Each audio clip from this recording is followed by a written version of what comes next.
Well, hello, everyone. Here we are again in the aftermath of another terrible, inexplicable, shocking, and painful tragedy, this time in Las Vegas, which happens to be my hometown and Cleto's hometown, Cleto Sr.'s hometown. And as you know, at least 59 people are dead. Hundreds of people were wounded in what they say was the deadliest mass shooting in modern American history, coming about a year and a half after the previous deadliest mass shooting in modern American history in Orlando, where 49 people lost their lives. And of course, we pray for the victims and for their families and friends, and we wonder why, even though there's probably no way to ever know why a human being would do something like this to other human beings who are at a concert, having fun and listening to music. Jason Aldean was on stage. Luke Combs, who was here with us tonight, he played the show too, and obviously no one could have ever expected that something terrible would happen, but it did. A very sick person smuggled 17 guns into his hotel room and smashed out the windows, started firing indiscriminately from the 32nd floor into a crowd of 22,000 people across the street. And as a result of that, this morning, we have children without parents and fathers without sons, mothers without daughters. We lost 2 police officers. We lost a nurse from Tennessee, a special ed teacher from a local school here in Manhattan Beach. And it's a kind of thing that it makes you want to throw up or give up. It's too much to even process. All these devastated families who now have to live with this pain forever because one person with a violent and insane voice in his head managed to stockpile a collection of high-powered rifles and use them to shoot people. The guy was an accountant. He had no criminal record. His brother, who lives in Florida, seems totally shocked, genuinely dumbfounded. He said he saw no sign of any of this. The owner of the store that sold the killer some of the rifles said he passed the government-mandated background check when he was in the store. He wasn't on any watch list. Didn't seem to have been a religious or political extremist. Came out of nowhere, and because of that, because there weren't any of the usual signs, you know, I've been reading comments from people who say this is terrible, but there's nothing we can do about it.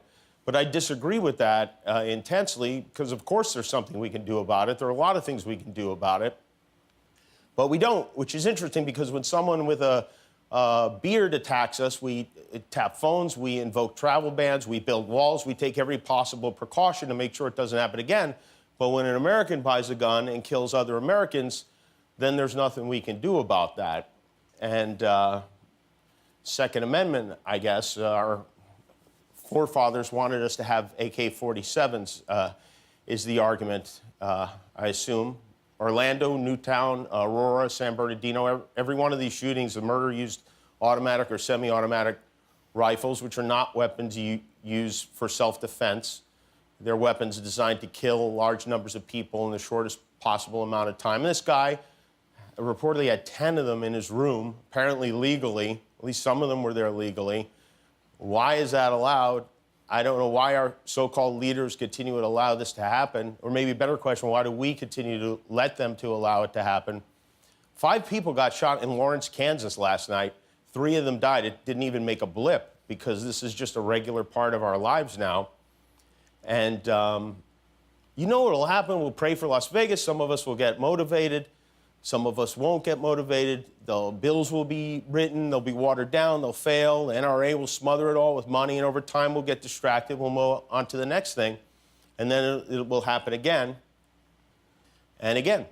And last night, the White House Press Secretary Sarah Sanders said this is not the time, or actually it was today, this morning, she said it was not the time for political debate. And I don't know, we have 59 innocent people dead. It wasn't their time either. So I think now is the time for political debate. President Trump is visiting Las Vegas on Wednesday. He spoke this morning. He said he's praying for those who lost their lives. You know, in February, he also signed a bill that made it easier for people with severe mental illness to buy guns legally. The Senate Majority Leader, Mitch McConnell, the Speaker of the House, Paul Ryan, a number of other lawmakers who won't do anything about this because the NRA has their balls in a money clip, also sent their thoughts and their prayers today, which is good. They should be praying. They should be praying for God to forgive them for letting the gun lobby run this country, because it is It's so crazy. Right now, there are loopholes in the law that let people avoid background checks if they buy a gun privately from another party, if they buy a gun online or at a gun show. So I want to show you something. These are the faces of the senators who, days after the shooting in Orlando, voted against a bill that would have closed those loopholes. These are the 56 senators who didn't want to do anything about that. Now, 90% of Democrats, I'm not talking about politicians here, I'm talking about people, and 77% of Republicans support background checks at gun shows. 89% of Republicans and Democrats are in favor of restricting gun ownership for the mentally ill. But not this gang. They voted against both of those things. So with all due respect, your thoughts and your prayers are insufficient. And by the way, the House of Representatives will be voting on a piece of legislation this week. It's a bill to legalize the sale of silencers for guns. This is what they're working on. We have a major problem with gun violence in this country, and I guess they don't care. And if I'm wrong on that, fine, do something about it, because I'm sick of it.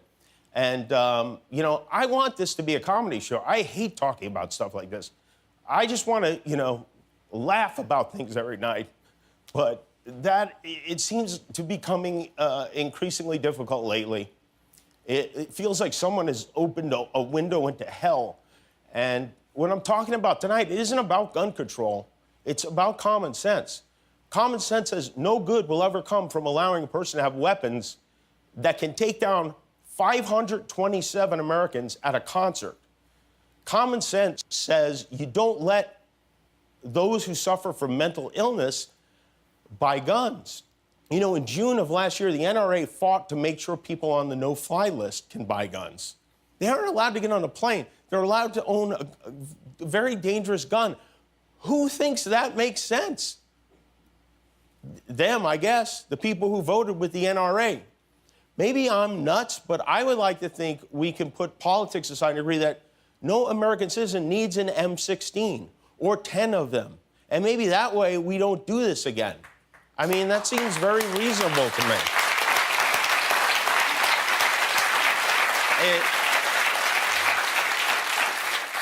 You know, in 1980, we had a big fire at the MGM Hotel in Las Vegas. It was horrible, right? I mean, 85 people died. You could see the fire. I mean, I was 13 years old. I'll never forget. A man jumped out the window. It was a terrible thing to see. And then a few months later, there was another fire at the Hilton, and 5 people died. So you know what they did? They changed the laws. They made major changes to the fire safety codes, and it hasn't happened again.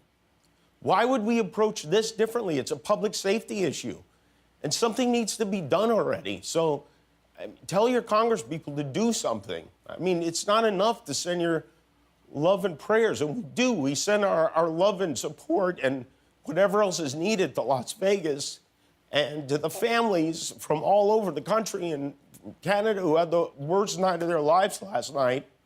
You know, Vegas is a funny town. It's easy to forget people live there, but they do. I mean, lots of good people. These people showed up in droves today to donate blood because it's the only thing they could do. And so they did it. But there is more that we can do, and we need to do it.